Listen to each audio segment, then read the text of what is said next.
Muy bien, hermanos, vamos a continuar entonces con otros eventos importantes del siglo XVII. Y permítanme aquí sí avanzar. Estaba pensando en las carreras. Por lo general, cuando se va a llegar al final es cuando se le da más velocidad, ¿verdad? Y vamos a darle más velocidad para llegar a la meta. Así es de que uno de estos eventos importantes del siglo XVII fue la Guerra de los 30 años, que ya la mencioné, pero comenzó en 1618 y terminó en 1648. Esta guerra se sufrió en toda Europa y tenía varios perfiles. Era religiosa porque se enfrentaban católicos y protestantes. Era geopolítica porque se trataba de una lucha de naciones y fronteras. Aunque afectó a toda Europa, las principales naciones involucradas fueron Dinamarca, Suecia, Alemania y Francia. Parece que el país más afectado fue Alemania, ya que más de la mitad de su población murió por la guerra y por la peste que viene después de la guerra. Los protestantes alemanes atribuyeron al rey sueco, y muy bonito nombre este, ¿verdad? Al rey sueco Gustavo Adolfo II. Sí, la salvación del protestantismo en Alemania. Miren, hemos sido defensores del evangelio, los Gustavo Adolfos. Pues, sus ejércitos eran superiores a los ejércitos de las naciones católicas dirigidas por el general Tilly, a las que derrotaron totalmente. Cuando la guerra terminó, el único ministro reconocido que sobrevivió fue un hombre llamado Martín Rincard. Él era un ministro luterano que durante la guerra a veces oficiaba hasta 50 funerales en una semana. En agradecimiento a su sobrevivencia escribió un himno de acción de gracias llamado Todos agradecemos a nuestro Dios, y hasta el día de hoy ese himno se canta en la iglesia. Luego fue durante este mismo siglo que apareció este otro hombre, Galileo. Él confirmó la teoría de Copérnico, que ya mencionamos, acerca del sistema solar. Y después de afirmar su teoría, Galileo fue convocado ante la Inquisición católica, la cual lo forzó a retractarse de su punto de vista. La verdad es que este tipo de dominio católico llegó a detener el avance científico durante la Edad Media. La iglesia estaba reprimiendo no solo la predicación del evangelio verdadero, sino también aún el avance científico. Ellos se consideraban los dueños del mundo y de todo. Luego, en este siglo también aparece Sir Isaac Newton,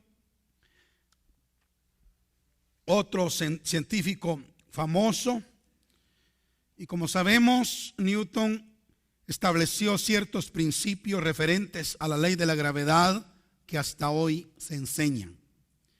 Sus ecuaciones probaron que el universo no podía ser un error, sino la obra de un Dios creador. Pero lo más lindo fue que declaró que había recibido su revelación por medio del Espíritu Santo. Este hombre era un asiduo estudioso de las Escrituras.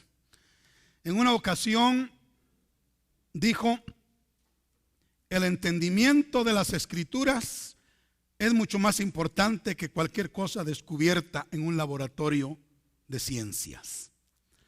Muy bien, terminemos entonces el siglo XVII mencionando a tres hombres más. Mencionemos a Blas Pascal. Este fue otro brillante hombre del siglo XVII, científico y matemático. Al principio de su vida andaba algo errático, pero al final de ella se enderezó y buscó a Dios con todo su corazón. Es conocido por su famosa apuesta. Él dijo: es mejor apostar que Dios es y poner su confianza en Él que apostar a que Dios no existe. El contenido de esta apuesta ha sido usada a través de los siglos. La moraleja de ella es: usted no tiene nada que perder si cree en Dios, mientras que si no cree, lo puede perder todo. Otro hombre interesante de este siglo fue William Penn. Este hombre nació en Inglaterra en el año 1664 y fue un cuáquero inconforme con la vida de la iglesia de aquel tiempo, y que juntamente con unos 200 ministros fue expulsado de la iglesia anglicana. Pregunta: ¿dónde estaba la iglesia anglicana? En Inglaterra. Pues él fue expulsado de la iglesia anglicana. Parece ser que el rey Carlos II le adeudaba cierta cantidad de dinero al padre de William Penn, por lo que al expulsarlo de Inglaterra le otorgó en el Nuevo Mundo, que era ya América, una gran extensión de tierra en 1681. Penn convirtió la tierra que se le había sido asignada en un refugio para disidentes religiosos como él. No solo vinieron muchos de Inglaterra a los Estados Unidos, sino que también de otras partes de Europa, y se refugiaron con él, muchos de los cuales eran luteranos. A este acto de beneficencia, en esa gran extensión de terreno que el rey de Inglaterra le dio a él en pago a la deuda que le tenía a su padre,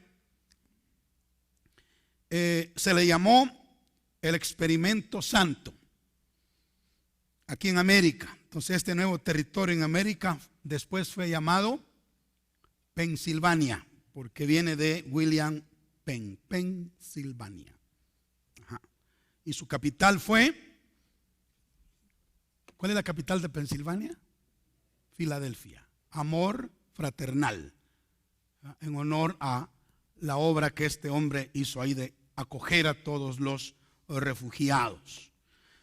El gobierno de Penn fue justo y equitativo, y los habitantes de su territorio vivían con una inusual tranquilidad, aún con los nativos, debido a la rectitud y justicia de este hombre. El tercer hombre que quiero mencionar en el fin de este siglo, se los he venido mencionando a través de todo el curso. El hermano Lorenzo. Y de veras quisiera tener el tiempo para contarles mucho del hermano Lorenzo, pero no hay tiempo. Solo voy a mencionar algunas cosas. Su verdadero nombre fue Nicolás Herman. Fue nacido en la Lorena francesa. Su vida, comprendida entre 1611 y 1692, fue muy, pero muy peculiar. Dice que cuando era joven, él fue herido durante la guerra de los 30 años, lo que eventualmente causó que entregara su vida a Cristo e ingresara al monasterio. Y allí en el monasterio fue donde se convirtió en el hermano Lorenzo. De hecho, esa herida que él recibió en la guerra, dice que lo limitó de tal manera que él cojeaba siempre al caminar. Cojeaba al caminar. Y él se sentía frustrado por la limitación física que tenía. Además, no era muy dotado intelectualmente. Y al llegar al monasterio, lo enviaron a la cocina, a lavar trastos, a lavar trastos, a pelar papas, y a cocer verduras. Y él había llegado al monasterio a estudiar la palabra de Dios. Pero por su impedimento físico y por su falta de educación, lo mandaron a lo más sencillo, a la cocina, para que fuera a cocinar. Y dice que los primeros 10 años en la cocina fueron una agonía para él. Sufrió una tremenda depresión y resentimiento contra su suerte en la vida. Pero un día en la cocina,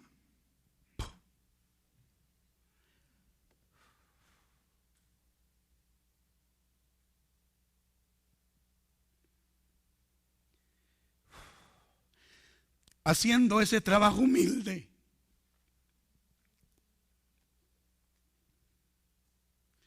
él tuvo un encuentro con Cristo que lo cambió todo.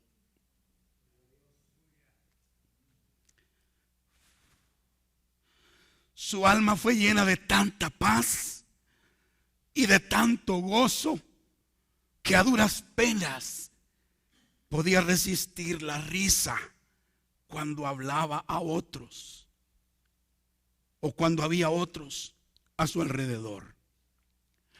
El hermano Lorenzo experimentó algo así como lo que el salmista escribió en el Salmo 16, versículo 8 y 9. Quisiera que leyéramos ese verso, porque el hermano Lorenzo experimentó algo así como esto. Mire lo que dice.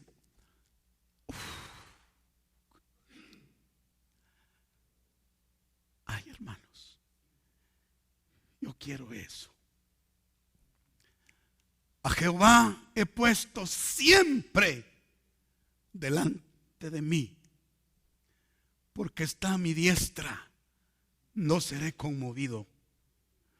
Se alegró por tanto mi corazón y se gozó mi alma, y mi carne también reposará confiadamente.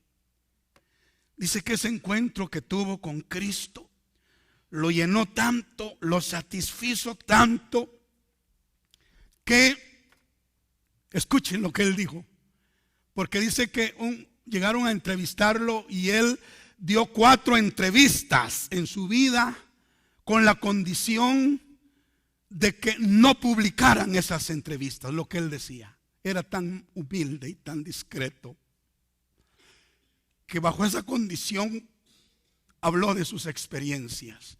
Y como 10 años después de que él murió fue que sacaron un librito que se llama Practicando la Presencia de Dios, que si lo pueden conseguir, consíganlo y lo leen. Pero una de las cosas que le dijo el hermano Lorenzo a su interlocutor, le dijo: ¿sabes? Porque le preguntaron: ¿cuál es el secreto de tu gozo,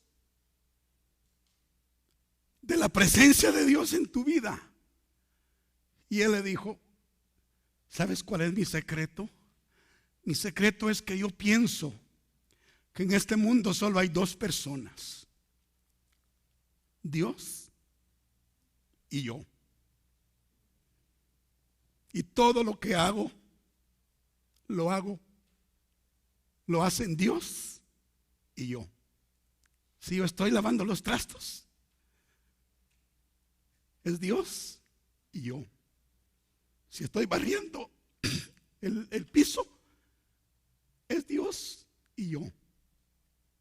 Si estoy cociendo las papas, las estamos cociendo Dios y yo.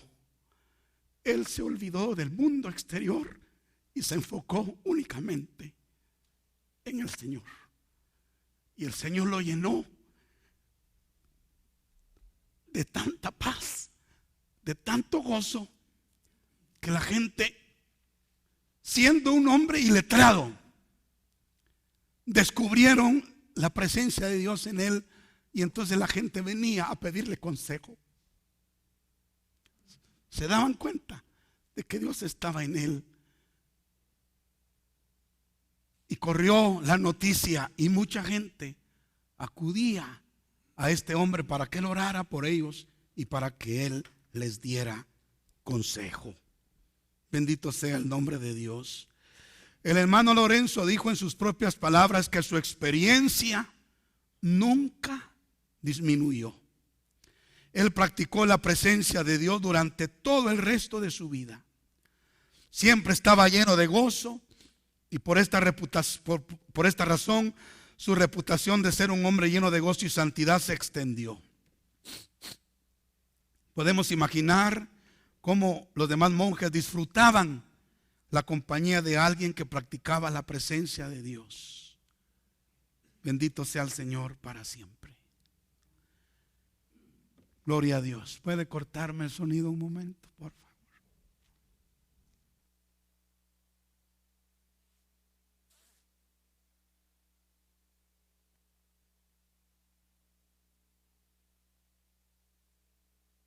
Leí ese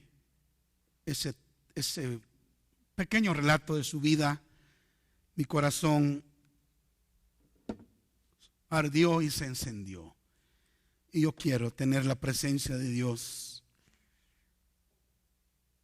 Y creo que ustedes también, ¿verdad? Practicar la presencia de Dios. Muy bien. Llegamos ahora al siglo XVIII. El siglo XVIII fue un siglo de muchos cambios. Estos cambios afectaron la vida política, geopolítica, industrial y religiosa de la sociedad. Hubo levantamientos, revoluciones, guerras en el mundo.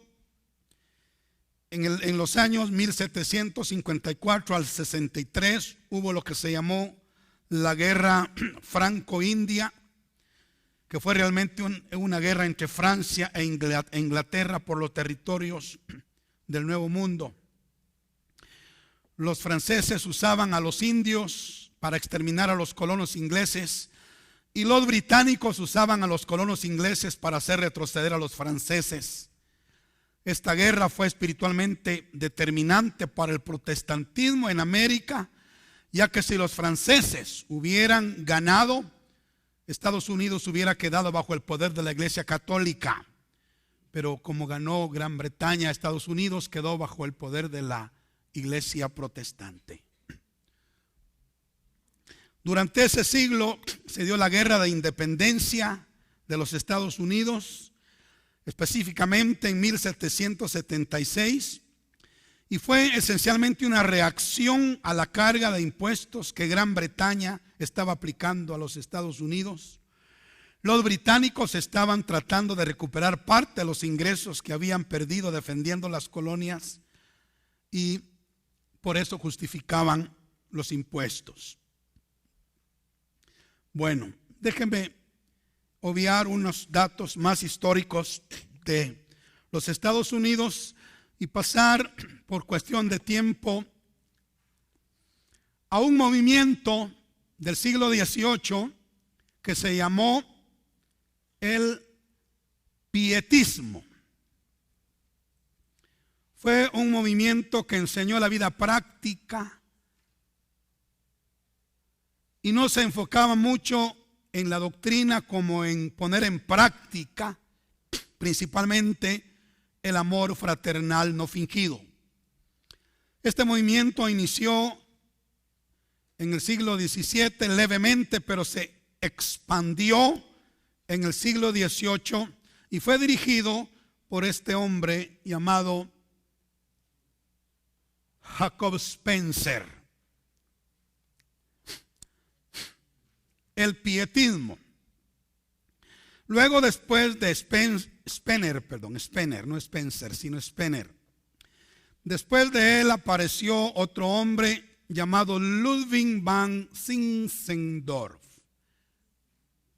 Siempre en el siglo XVIII, este hombre dice que desde niño fue impactado por una pintura del Cristo crucificado y la leyenda que decía: he dado todo por ti y ¿qué has dado tú a mí? Al estar en Sajonia, donde tenía una vasta propiedad, la abrió para convertirla en un refugio para los cristianos que eran perseguidos. A esta comunidad se le llamó Hernut, que significa la guardia de Dios.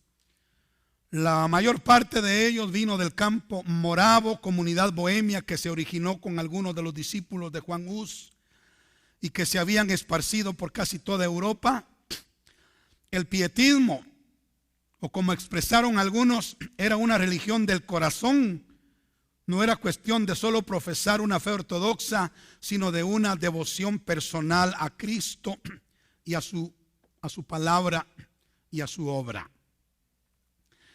En 1727 sucedió algo extraordinario en Sajonia, que Sajonia es uno de los 16 estados federados de Alemania.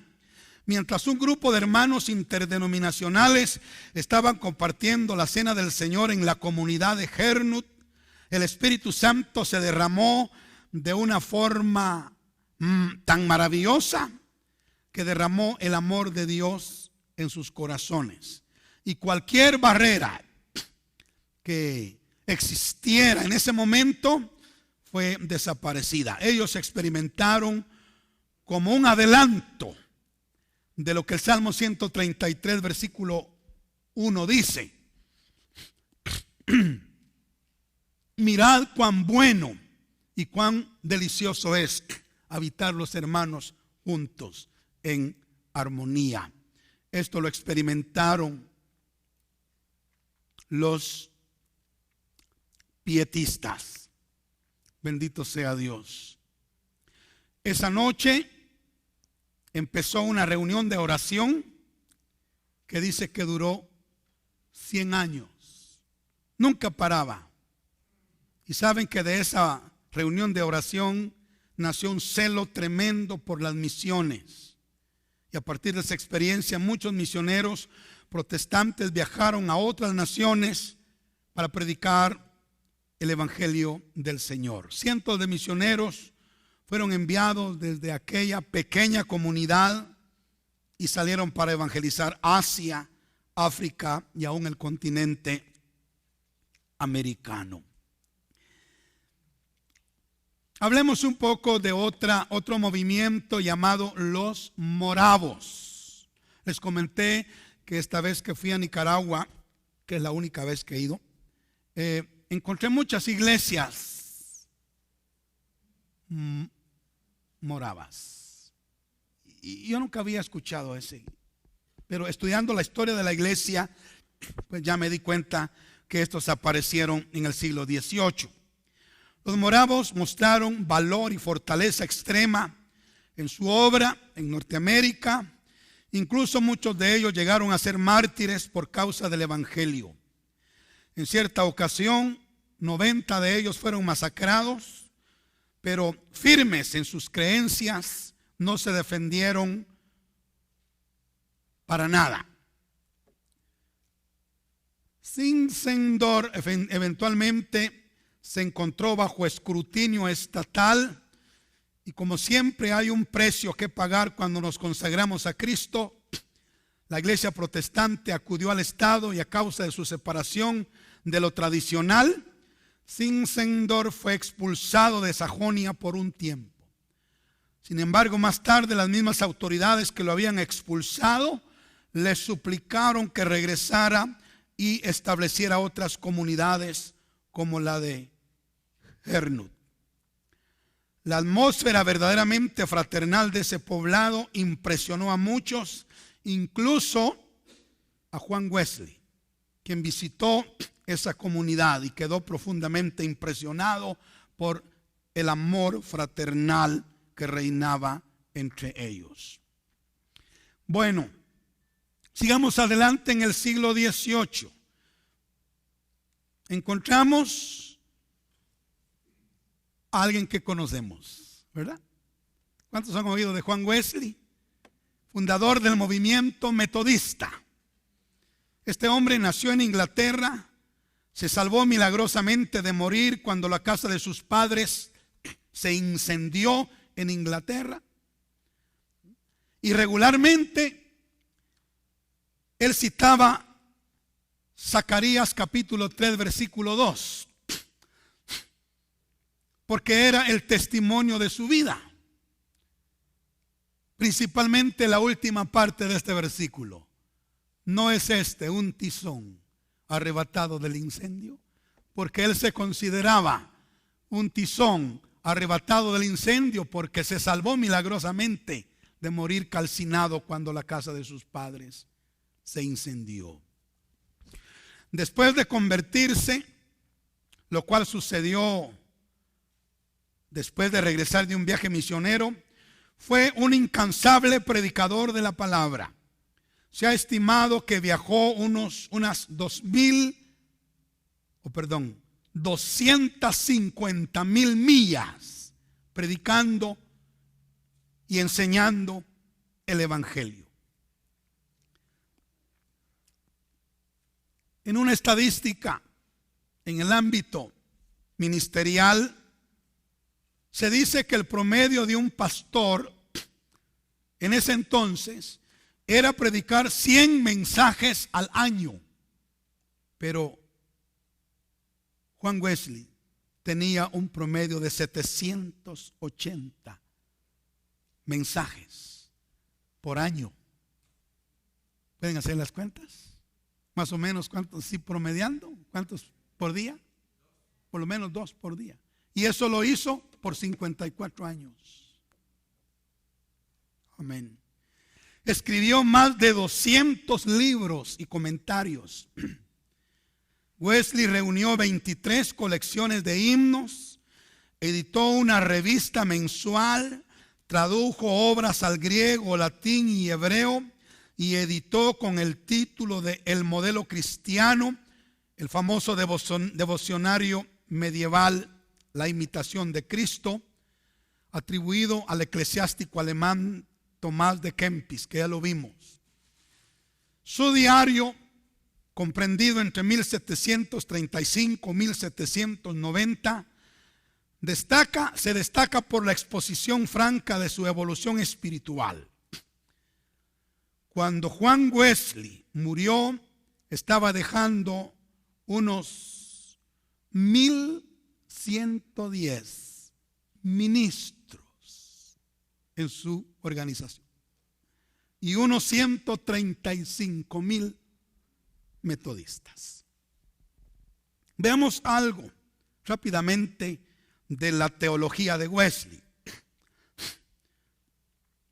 Wesley fue educado en la teología de Arminio. Creía en que el hombre tiene un papel importante en la elección de su propio destino. También creía en la perfección cristiana y en la santidad de vida y de corazón. La influencia de Wesley cambió Inglaterra. Sus más de 50 años de ministerio trajeron reformas en las cárceles, reformas en la esclavitud y reformas sociales de todo tipo. El estado de Inglaterra antes del ministerio de Juan Wesley era moral y socialmente deplorable, pero la influencia de Wesley trajo cuidado práctico a los necesitados y afectó todos los niveles de la sociedad, incluyendo la educación y la política. La iglesia metodista recibió este nombre. Él fue el fundador de la iglesia metodista, pero recibió este nombre no de parte de Juan Wesley, sino de sus críticos. Y hasta usaron este término en forma de apodo despectivo. Sin embargo, le quedó así para siempre. Esta nueva iglesia fue la que inició escuelas dominicales, sociedades misioneras, provocando así un gran avance en el reino de Dios. La vida disciplinada de Wesley, sus hábitos de estudio y su vida consistente nos dan un ejemplo a imitar. Wesley dio un fruto que perdurará para siempre y aún en su ausencia. Cuando este hombre murió, su nombre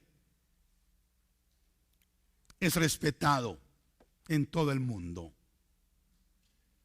Continuando con el siglo XVIII, a la par de Juan Wesley, vino su hermano Charlie Wesley. Despuntó también Carlos Wesley. Este hombre estudió en la Universidad de Oxford y se convirtió en clérigo anglicano en 1739. Fue parte del Club Santo de la ciudad de Oxford, juntamente con su hermano Juan y el famoso predicador George Whitefield. Aunque era predicador como su hermano Juan y como Whitefield también, Carlos Wesley fue mayormente conocido por sus himnos. Se dice que compuso 7,000 himnos, los cuales trajeron gran inspiración a la iglesia metodista, y bueno, hasta el día de hoy muchos de esos himnos se cantan en la iglesia evangélica. Bendito sea Dios. Como dije, apareció Juan Wesley, Carlos Wesley y también Jorge Whitefield. Lo tenemos allí. Este hombre también fue un ministro anglicano que estudió en la Universidad de Oxford y también era miembro del Club Santo, que fue la base para el movimiento metodista, y fue parte del despertar espiritual en Inglaterra. Y también él viajó a América en ese mismo siglo XVIII. Eventualmente Whitefield se separó de los Wesley porque era de la corriente calvinista, mientras que los Wesley eran arminianos. Sin embargo, esta diferencia doctrinal no rompió la amistad entre ellos, la cual continuó hasta el final. Escuchen algo interesante. En cierta ocasión, un caballero, hablando del punto de vista calvinista de Whitefield, se acercó a Juan Wesley y le preguntó: ¿será que el señor Whitefield estará en el cielo? La irónica respuesta de Juan Wesley fue: no creo verlo ahí. El caballero pareció satisfecho con la respuesta de Wesley, pero luego Wesley continuó diciendo: él va a estar tan cerca del trono que no sé si voy a poder verlo. Amén. Ese era el espíritu que unía a estas personas. Jorge Whitefield hizo 7 viajes a América durante su vida. De hecho, él murió en América. Cuando él llegó a América, el terreno estaba listo. Los corazones de los habitantes del Nuevo Mundo estaban siendo tocados por el Espíritu Santo. Y hermanos, Whitefield atraía a multitudes de hasta 30,000 personas a sus reuniones. Algo interesante, él era improvisado en su predicación.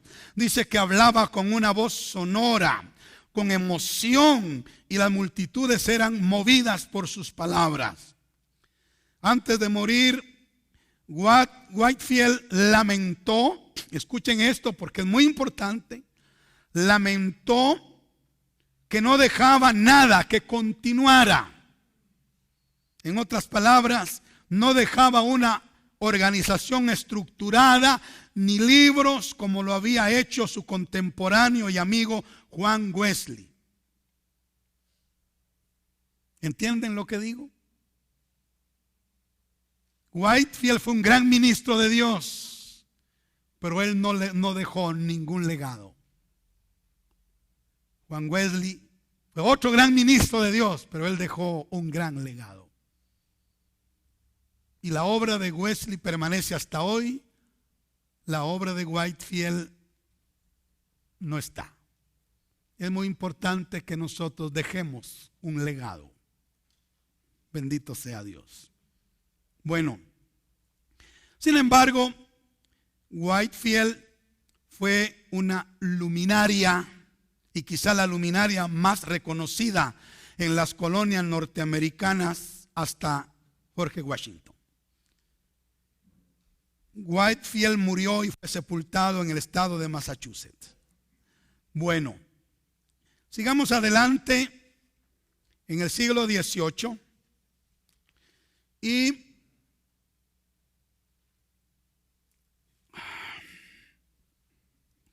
como recordaremos, muchos habían venido a América huyendo de la persecución religiosa en Europa. Sin embargo, menos de medio siglo después, el cristianismo en el Nuevo Mundo ya estaba frío nuevamente, embelesado en las cosas materiales y sumido en el estupor. Las publicaciones cristianas de la época describían a la iglesia como una iglesia dormida. Solo 500 años después que habían llegado con el fervor del principio. Estando la iglesia en esa condición, Dios levantó a un joven en el pequeño pueblo de Northampton, Massachusetts. Y este joven fue llamado, ¿han oído de él? Jonathan Edwards. Porque la iglesia estaba dormida 500 años después de que había iniciado en Norteamérica. Pero entonces Dios levantó a un jovencito llamado Jonathan Edwards. Parece ser que esto fue en respuesta a un anciano que al ver la condición triste de la iglesia en Norteamérica, oró por un avivamiento durante 490 días. Este anciano se tiró sobre sus rodillas y por 490 días oró por un avivamiento en la iglesia en Norteamérica. Se dice que el día que este anciano murió fue el día en que comenzó el avivamiento. Cuán importante es la oración. ¿Cuántos dicen amén? Gloria al Señor. Jonathan Edwards vino a un pequeño pueblo llamado Enfield, en el estado de Connecticut, donde predicó su famoso sermón. ¿Cómo se llama? El famoso sermón de Jonathan Edwards. Pecadores en las manos de un Dios airado. Se dice que cuando este hombre predicó este sermón, pecadores en las manos de un Dios airado, dice que la convicción del Espíritu Santo cayó sobre la audiencia de tal manera que los presentes sentían que se estaban deslizando al infierno. Y se agarraban de las columnas del templo porque sentían que estaban deslizándose al infierno. Había una unción tremenda en la vida de este muchacho. Y algo también que leí acerca de él es que él era un hombre que sus mensajes los predicaba leídos. Interesante, ¿verdad? Gloria al Señor para siempre. Muy bien. Algunos decían que él era lento y monótono en sus mensajes porque lo hacía leído, contrario a Whitefield, que él improvisaba y era así fogoso y dinámico. El otro era lento, tranquilo. Pero sabe, por eso es de que no debemos desear ser como nadie. ¿Me está oyendo? En cuanto me refiero, en cuanto a nuestra forma de hacer las cosas, ¿verdad? Yo quiero ser como Gigi Ávila. No, yo quiero ser como... No, hermano. Dios nos puede usar tal como somos. Gloria a Dios. Gloria a Dios. Así es de que Pablo dice que no debemos compararnos con nadie. Y aquí vemos dos extremos. Whitefield era un fogoso que él hacía a un lado los bosquejos y él predicaba. y Dios lo respaldaba.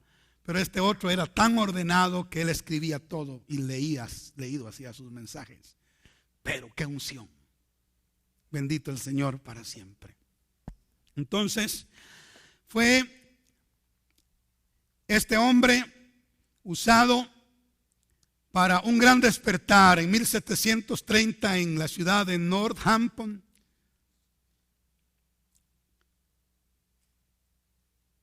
Esta era la primera vez desde la época de la iglesia primitiva que el Espíritu Santo caía de esta forma. Personas que nunca pensaban en Dios estaban siendo repentinamente confrontados y se sentían culpables de sus pecados. Hay relatos de personas que dicen que solo caminaban cerca de la iglesia cuando de repente caían de rodillas llorando por sus pecados. Este avivamiento fue glorioso y sucedió entre los años 1735 y 1740. Se dice que un 10% de Nueva Inglaterra se convirtió al Señor en 2 años. Bueno, sigamos adelante.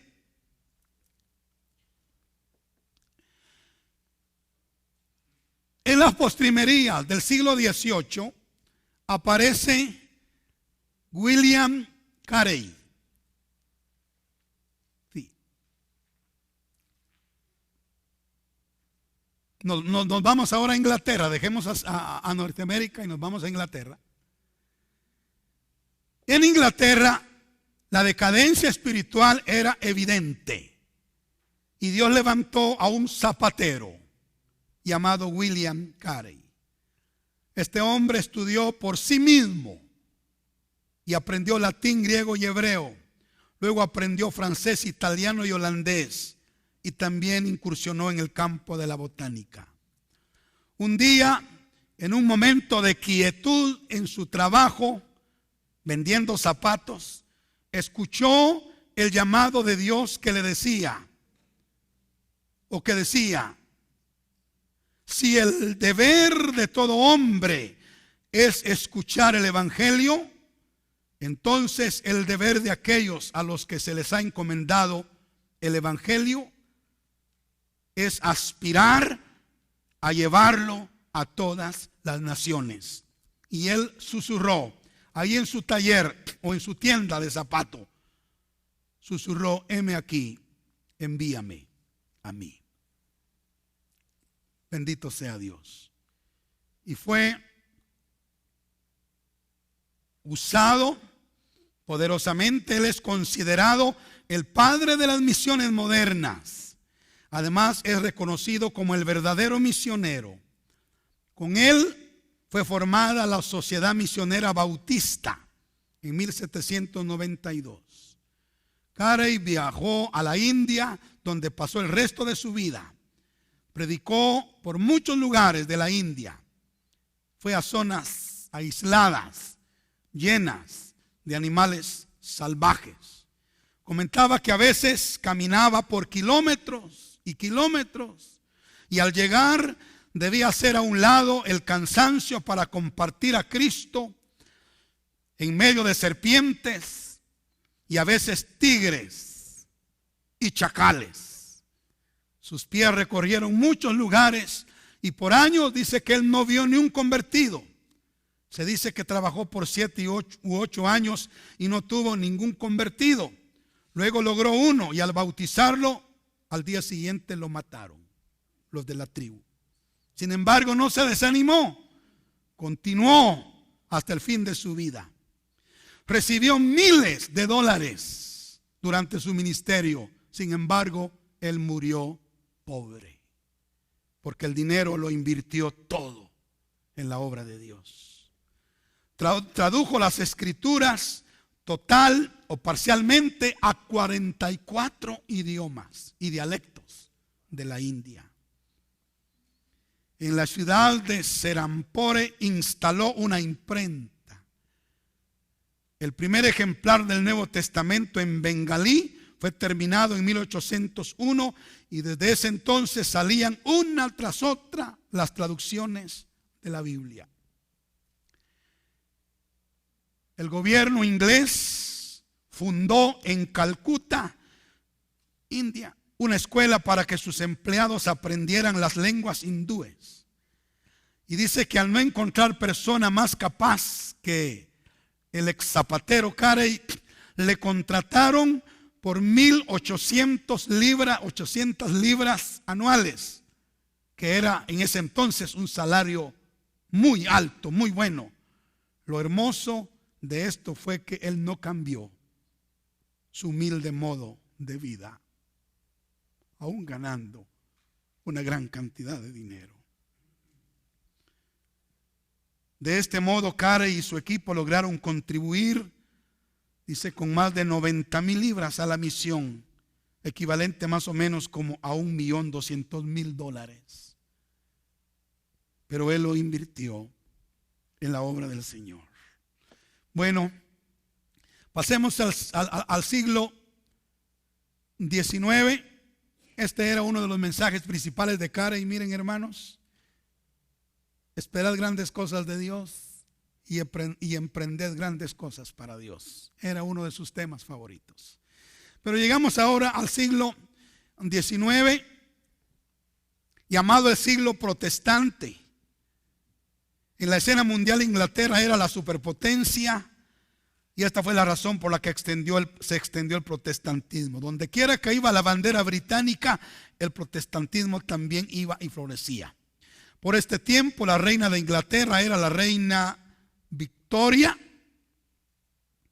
quien era un modelo de valores férreos, decoro y de una moral personal típica de la época, además de una sofisticación impresionante. La reina Victoria influyó la cultura de habla inglesa por más de 66 años. ¿Han oído hablar ustedes de la era victoriana? Pues ella fue la que influyó. Para finales del siglo, la influencia victoriana parecía dominar el panorama. Había moda para la mujer, moda victoriana. Había moral victoriana. Sofisticación victoriana. Fachadas victorianas. Sí, en los edificios. La era victoriana fue un tiempo de prosperidad, refinamiento y de un sentido correcto de hacer las cosas. Las personas trabajaban duro, eran respetuosas, iban a la iglesia en ocasiones especiales y eran muy sociables. Bueno, tengo que avanzar rápidamente.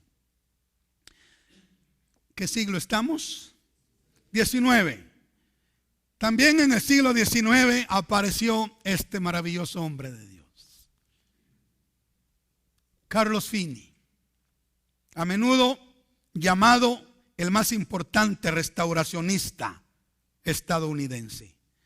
Fue un importante líder del segundo gran despertar cristiano de Estados Unidos, el cual tuvo un profundo impacto en la historia social de los Estados Unidos. Es impresionante ver el ministerio, leer acerca de Carlos Finney. Les comento dos cositas. Dice que este hombre solía ir a orar al bosque. Solía ir a orar al bosque. Y oraba con tanta intensidad que su voz se oía a 4 kilómetros de donde él estaba. Pueden ustedes imaginar. Oraba a gritos, clamando a Dios, que su voz se oía 4 kilómetros de distancia donde él estaba, clamando a Dios. Y también uno de los testimonios más impresionantes de este hombre es que él llegó a una fábrica donde habían como unos 200 empleados trabajando, y él llegó buscando a un amigo que trabajaba ahí. Y cuando lo recibió la recepcionista y él se acercó a ella para preguntarle por su amigo, cuando ella lo vio, rompió a llorar y cayó de rodillas bajo la convicción del Espíritu Santo, llorando a gritos por sus pecados. Y al momento, otros por allá y otros por allá. Hermanos, ese día toda la fábrica se convirtió al Señor sin que Él dijera nada, solo con su presencia. Llevaba la presencia de Dios en su vida, y hasta ahora, al día de hoy, esa fábrica es un monumento al ministerio de Carlos Finney. Bendito sea el nombre del Señor. Y eso sucedió en el siglo XIX. Otro hombre que apareció en el siglo XIX fue Dwight L. Moody, también conocido como D.L. Moody. Fue un evangelista y editor estadounidense que fundó la iglesia Moody, la escuela Northfield y la escuela Monte Hermón en Massachusetts. ¿Saben? Leí algo de Moody que me inspiró en mis primeros años de ministerio. Por misericordia de Dios llegó a mí un librito escrito con parte de la biografía de Moody. Y yo leí, y eso me caló en mi corazón desde que era un pastor joven. Dice que Moody comenzó su ministerio trabajando con niños. Y tuvo un grupito de niños ahí en la escuela dominical. Pero le puso tanta alma y corazón que allí nació su ministerio, gran ministerio. Y él conocía a cada uno de los niños, los conocía por nombre. Y decía ese librito que leí, que un domingo faltó un niño a la escuela dominical. Y él inmediatamente se dio cuenta. Y le preguntó a los otros que lo conocían, ¿y por qué no vino Pablito? No sabemos por qué no vino Pablito. Bueno, vamos a esperar el otro domingo. Y el otro domingo no llegó Pablito. Y él más carga, ¿por qué no vino Pablito? No sabemos. Bueno, lo vamos a esperar el otro domingo. El tercer domingo lo esperaron y no llegó Pablito. Entonces él nomás terminó la escuela dominical y salió a buscar a Pablito. Más o menos tenía idea por dónde vivía, en los barrios bajos y pobres de un estado. Y dice que caminando, buscándolo, de repente a la distancia lo vio. Y cuando lo vio le gritó, ¡Pablito! Y cuando Pablito lo vio, se dio cuenta que era su maestro de escuela dominical y salió corriendo. Salió corriendo, huyendo porque tenía miedo. Pensó que, ¿sabes qué me va a hacer? Porque no he ido. Y entonces Moody comenzó a correr detrás de él. Y el niño se veía por allá y él detrás, y se iba por allá y él detrás. Subió una escalera y él detrás, y abrió una puerta el niño y se entró, y él detrás abrió la puerta y se entró, y el niño se metió debajo de la cama. Y ahí llegó Dwight L. Moody y se agachó y lo sacó de los pies y le dijo, ¿y por qué no has llegado?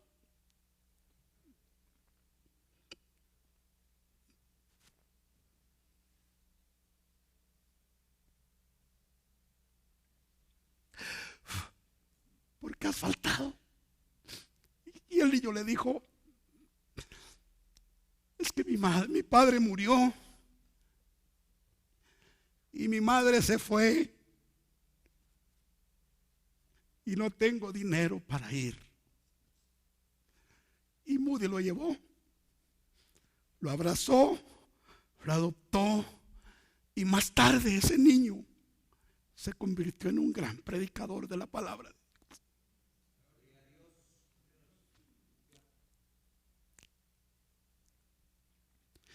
Y saben, hermanos, desde ese entonces yo siento placer trabajar con niños.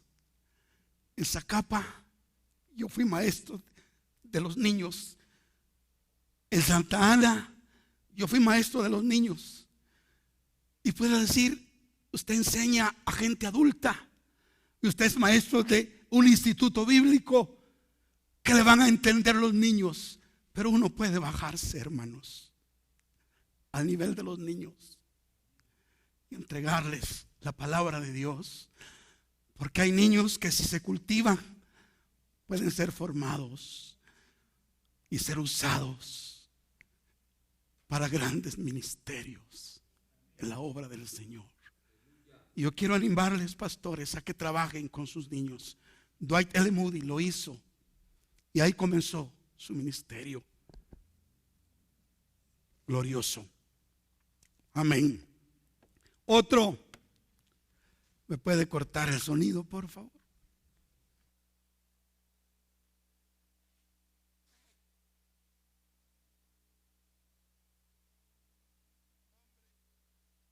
Hombre que apareció en este siglo, ay Dios, fue Charles Spurgeon, conocido como el príncipe de los predicadores.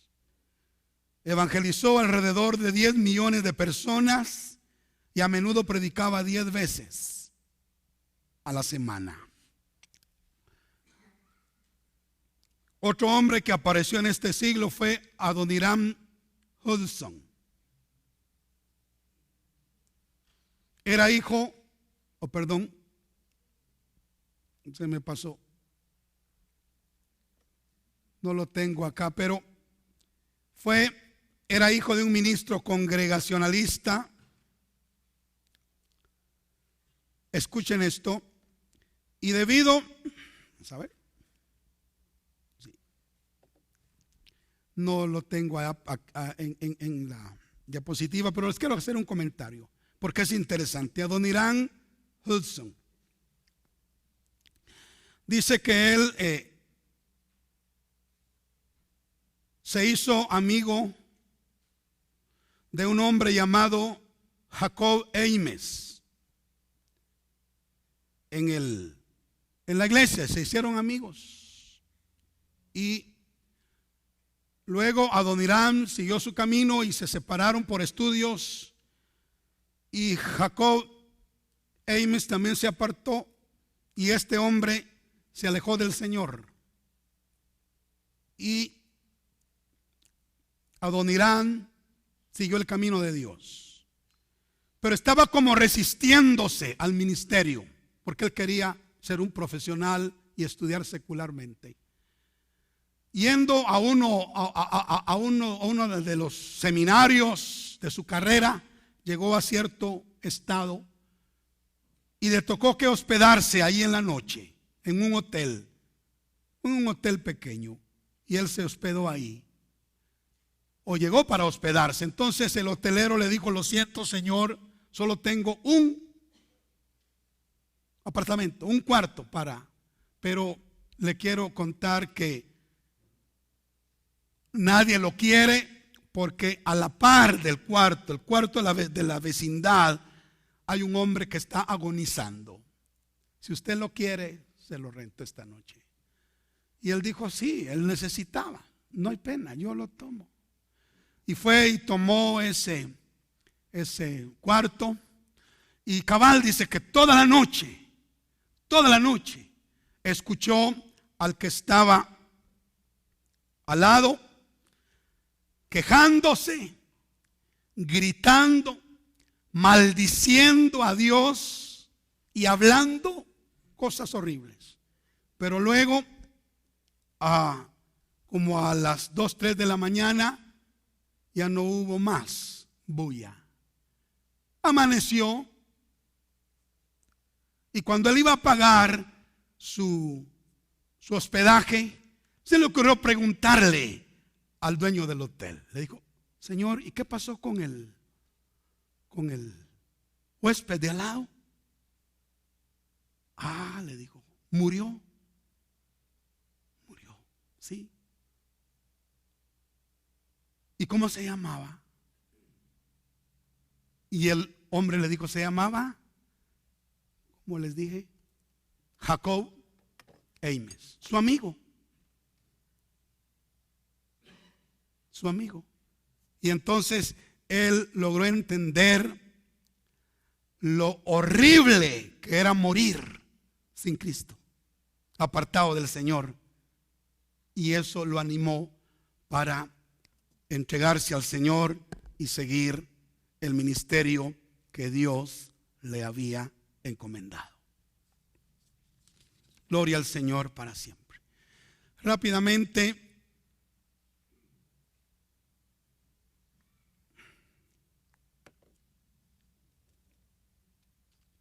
otro hombre importante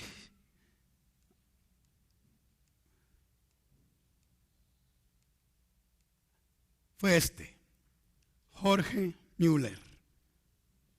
Con su orfanato, él murió.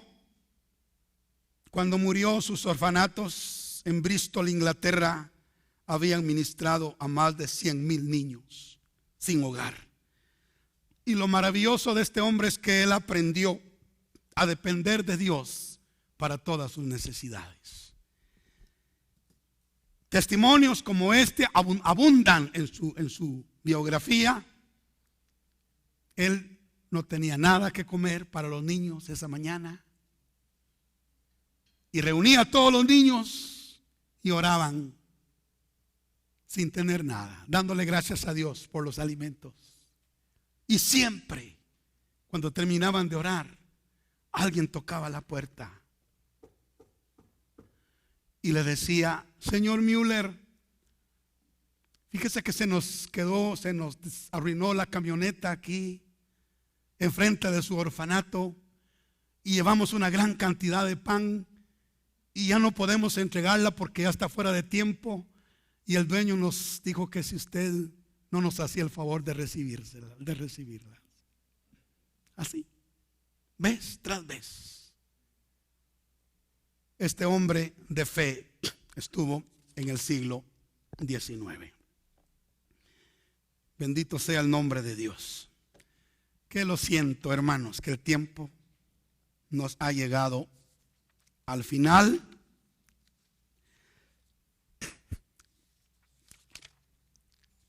Solo quisiera terminar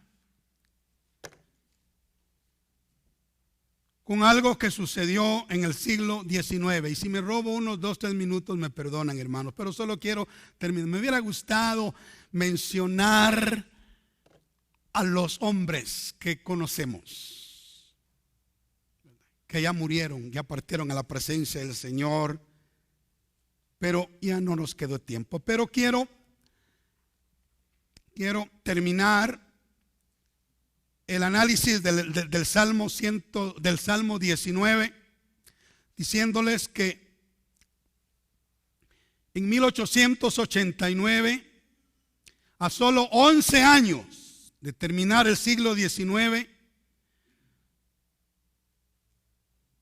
sucedió un desastre natural que es considerado uno de los peores que ha azotado a los Estados Unidos: la inundación de Youngstown. Vamos a ver si lo encuentro acá. Ahí está. La inundación de Youngstown en Estados Unidos, en Pensilvania. Y este fenómeno se trató de una inmensa represa que recibía agua de 2 ríos y que estaba contenida por un inmenso dique. Después de 2 días de lluvia intensa, el nivel del agua subió en la represa y el dique comenzó a ceder. Muy temprano ese día, 31 de mayo de 1889, un mensajero vino a caballo exhortando a todos los habitantes de Youngstown a desalojar sus viviendas y huir para salvar la vida.